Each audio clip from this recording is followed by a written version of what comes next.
We're back. What's up, family? What's going on? Welcome back.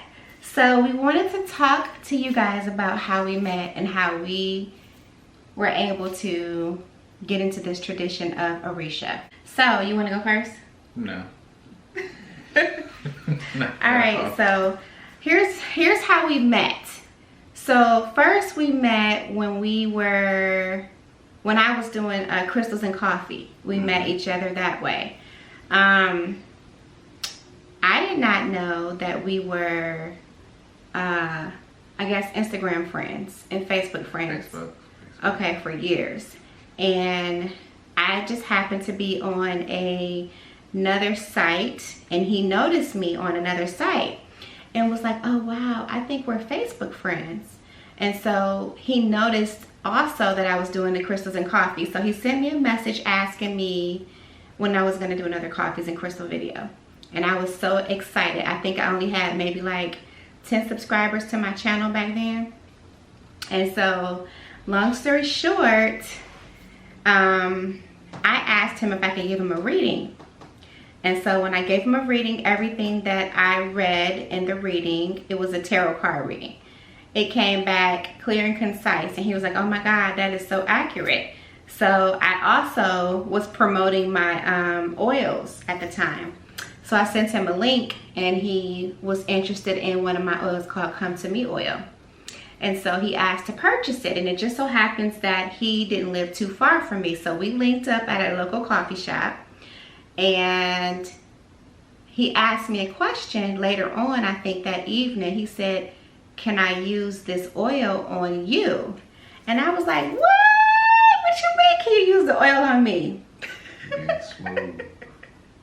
So. You skipping a part. What part is that? Cause see, I'm height. My height is not so tall. She had on these heels. I was like this tall, and she walking, and I'm looking up like, and she sent me a text message like, I hope I'm not really this tall. I hope the heels don't what was the word? Intimidate you. Intimidate me. I'm like, I just bought some oil from her. I was like, oh yeah, she digging the verge. She digging the verge. But wait, back to when he sent me a message about the crystals and coffee. Digging the verge. So I was sending him hearts like, oh my God, he is so interested in my videos. So I sent him a heart, an emoji heart in the message. And I noticed he would never bite back with the, acknowledging it. He just would ignore it. And so I checked his Instagram out, and I'm like, ooh, he a chef? Ooh, like that.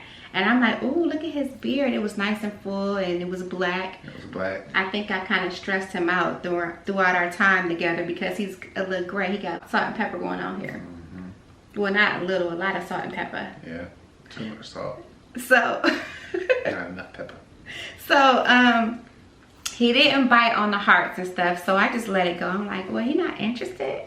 Because I think I was on the low, potentially thinking about, interested. And I'm not a flirter, so don't get me wrong. I don't come on to guys. But when he was interested in my video, I was just like, oh my God, he watches my freaking videos. So that kind of just threw me off, took me for a loop. And then, so back to when we linked up. So he later on sent me a message about the oil. So I'm like, no, you can't use that oil on me. No, it's my oil. You can't use it on me. And so we were back in those days. We were into like candle manifestations and stuff like that. And so That's not what you said. What? You're like, I don't think you can use it on me, but you can try. I said, I'm gonna use it. Yes, you did. I said that? Yes. I'm like, I got offended. I'm like, you can't use my oil on me. That's my oil. I'm like, what is he up to? Duh. So I think he was getting into like candle manifestations and stuff like that. So it turns out he became like this super pro at candle manifestations. So what he did, candle magic, manifestations, whatever you want to call it. So whatever he did, it worked. And I was already interested, but I noticed when we got together, I asked him to do what he did again. And every time he would do it, we would get like this great surge of energy and like super high vibrations to the point where I wanted to tear his clothes off. So it was just like so intense and it felt so good. I'm like, what is going on with this guy? What is he doing to me?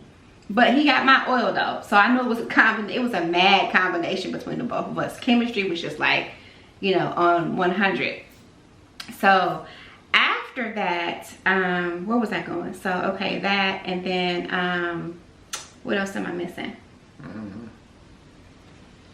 Okay, so, so we were just getting to know each other. We were just friends. We would go to like local metaphysics stores, look for crystals, incense, coffee. We would go to coffee shops and stuff, and we would just hang out, and we found the a common interest in a lot of different things that we didn't even really, you know, knew that we liked. I liked a lot of the things, but then when I got to know him, you know, he started showing me some things that he liked, and I noticed that I was interested in them too. So we kind of just had common interest. So that was that. And then we got involved with each other on a more serious level. And I kept saying, we're not going to date. Like, I'm not looking for a relationship, because I didn't want to have a boyfriend at the time. So I kept saying, what I kept saying to you? We're just friends. We're just friends, right? And what would I say? Okay. Just like that. That's exactly what he said. Like that. And so then a lot of times he would get a little mushy, and I'd be like, why are you being so mushy? You know what I mean? So we would go to grocery stores together and stuff like that. And one time he hugged me in the store, and I just was like, oh gosh, this feels so good. So I just let him hug me. We kissed and everything, and it was just nice. And so, we started this little thing that we wanted to do together. It was a 7-day vegan challenge. And cat down the road. right. And so we would talk about the different foods we wanted to eat. And so he started fixing the food. I think I went to the store and I purchased everything I wanted to cook. And I told him that if he was gonna cook, then I just get, you know, some stuff that you can cook for me or whatever. But before then, we were just doing like, I think a couple of days, we would talk about what we were gonna eat. And so one day he started this where he would bring the food over to my house. By then we were like really close. And so I'm like, why do you keep trying to make up excuses to come over here and bring me food? And I told him, I'm like, because I was getting aggravated. I'm like, we don't have to eat together. We don't have to cook for each other and stuff like that. You can eat what you eat. I eat what I eat.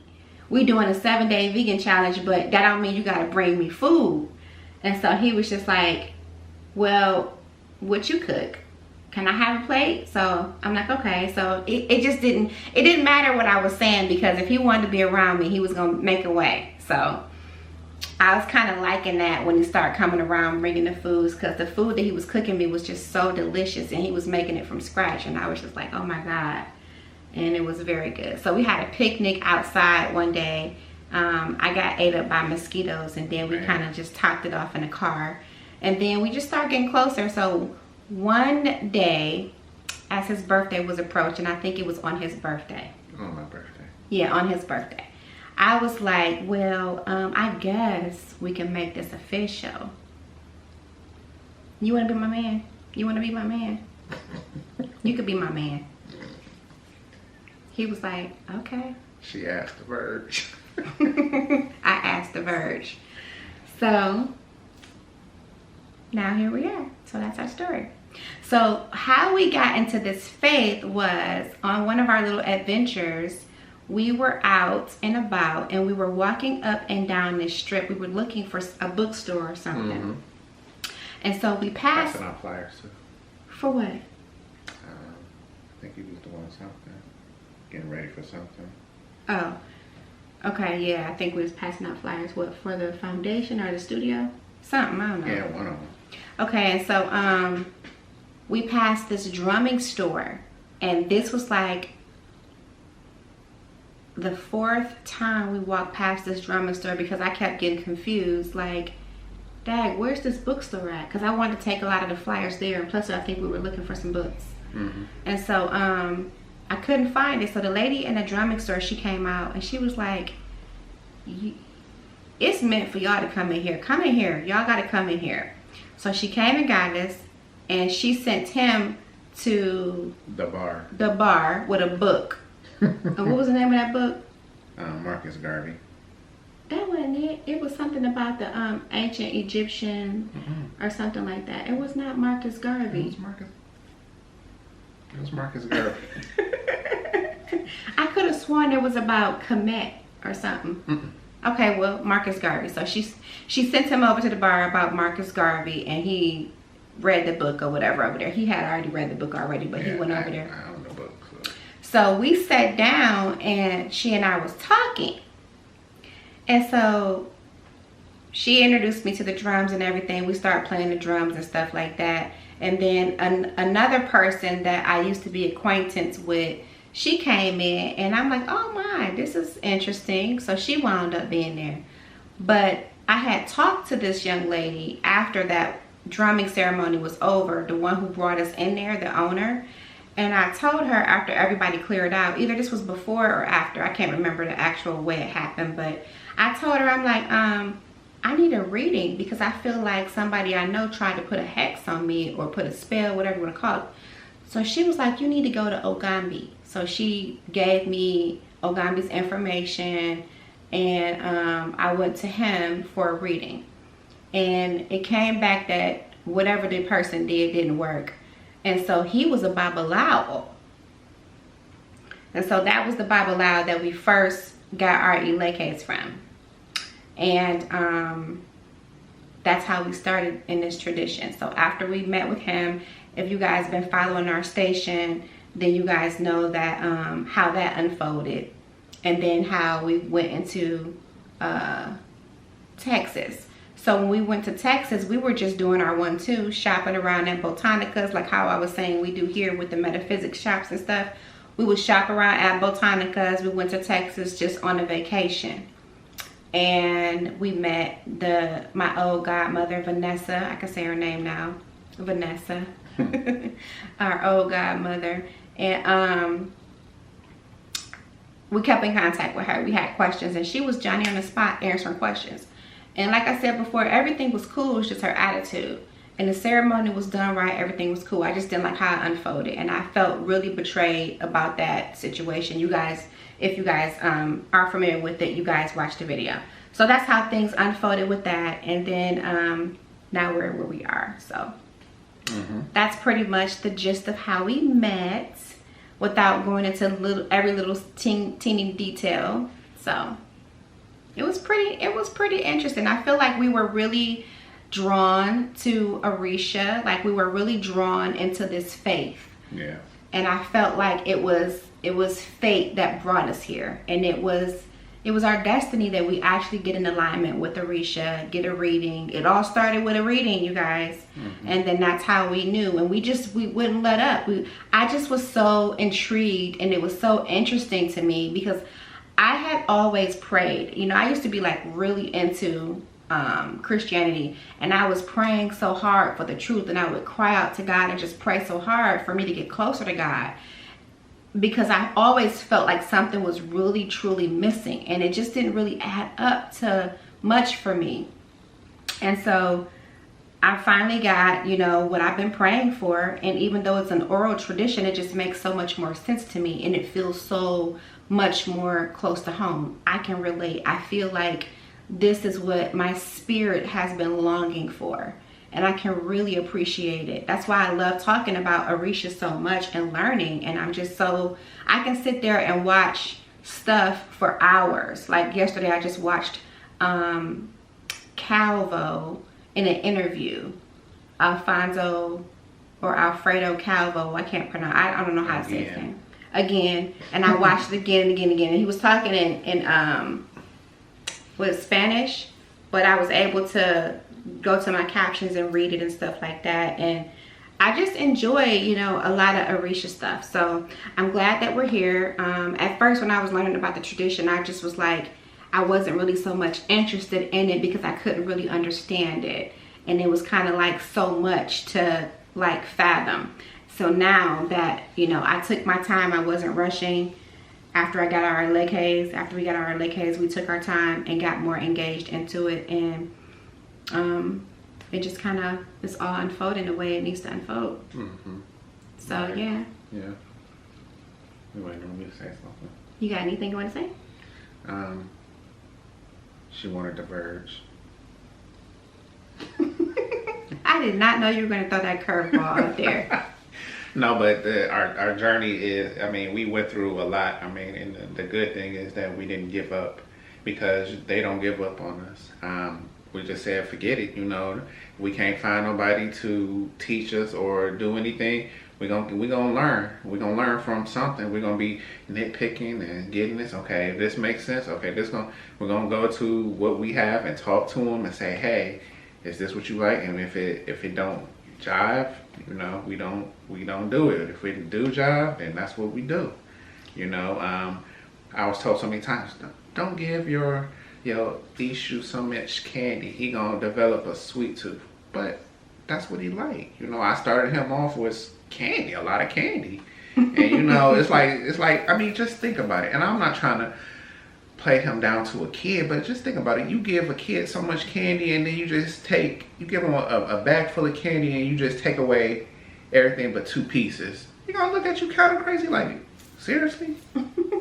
So, you know, that's what I started with, you know.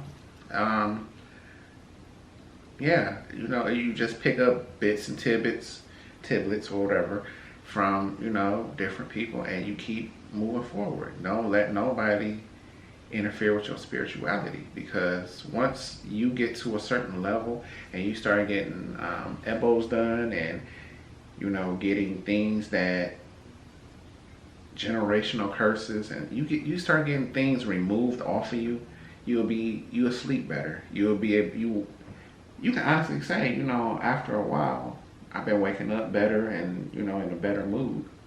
Oh. Big time. Oh my God. It's like, where did the anger go? Yeah, I mean, I think it was just a lot of confusion with the truth and trying to find out the destiny and trying to get on the path and be steady. I think it had a lot to do with some of that, in addition to some stuff that developed throughout life. And then learning how to cope and manage it, you know. And I definitely can say the rogations do help. Yeah, for those of us to know you know, what that is. It's basically just feeding the Ori. And it really does help, but a priestess have to do it.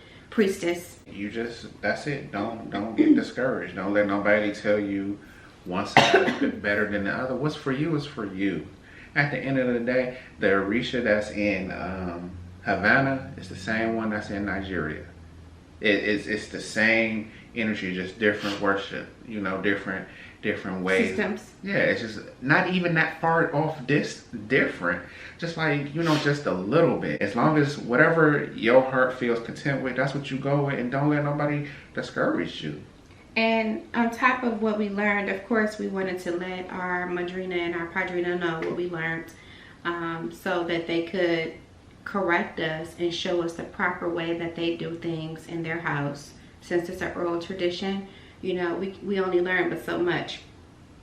But through bits and pieces and studying with people and stuff like that, we just take what we learned to them. And then she said, okay, you can keep that. Okay, you can get rid of that.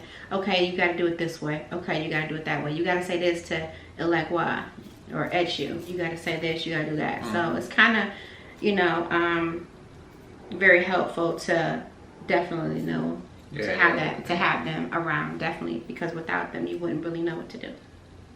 Yeah, because they'll tell you, like, well, you don't need that. It's not time for you to get that right now. That's not what you need. Does your reading say that you need that? No? Okay, then why put unnecessary stuff in there? Don't take that on. That's too much. And everybody's path is different, you know. Like, I just saw a video the other day, and I subscribed to her channel. I can't remember her name, but I do know that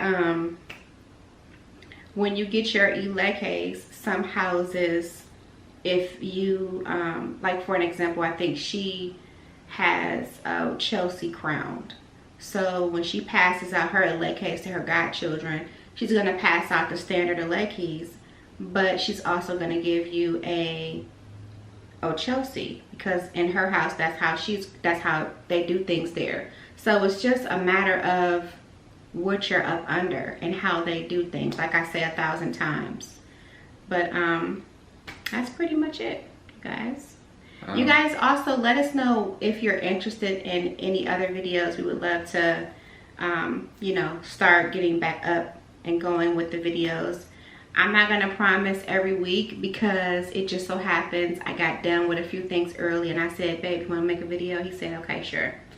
But it's not always like that, you know. I know that before I used to do my videos like maybe once or twice a week, but they weren't Orisha videos. They were just like, if you guys look down in my channel, you'll see a whole bunch of different videos. They don't really have much views. Orisha videos have a ton of views. So if you guys want us to talk about some more stuff in Orisha, please let us know. We're only going to talk about what we know. I mean, we could try some potty keys, but we're not really familiar with that many potty keys. Black with Yaya for that one. Yeah. Or Joseph. Baba Ifa. Yeah. Joseph Baba Ifa. Yeah. We were going to go with Joseph Baba Ifa. But and I really truly adore him. I really do. We both do, because he's so thorough when it comes to his stuff. Very but thorough. Before we had a chance to actually speak with him, because I did speak with him on the phone, we were already prepping this relationship. We were already cultivating the relationship that we have with our godparents already. So we still listen to him and everything. And one day when we go down to Florida, we're going to stop at his Botanica to say hi, but we got to remain loyal to the ones that are loyal to us, that we already developed a relationship with. And it's nothing wrong with, you know, building. Everybody got to realize, even though it's different houses and stuff, you still building a community. You build a community with everybody, because sometimes you ain't going to be able to lean on the people that you are supposed to lean on. You know, sometimes you got to get knowledge and get it. And like I said, if it don't make sense, if it don't make sense, then don't listen to it. The biggest takeaway from everything is to do your research on the people that's going to give you ceremonies, the houses you willing to join. Look at their house in general. Okay, that's it for me. Until next time, gods and goddesses, moons and suns. Moon represents feminine energy and sun represents masculine energy. And she wanted to diverge. Right? Right. Stop saying that.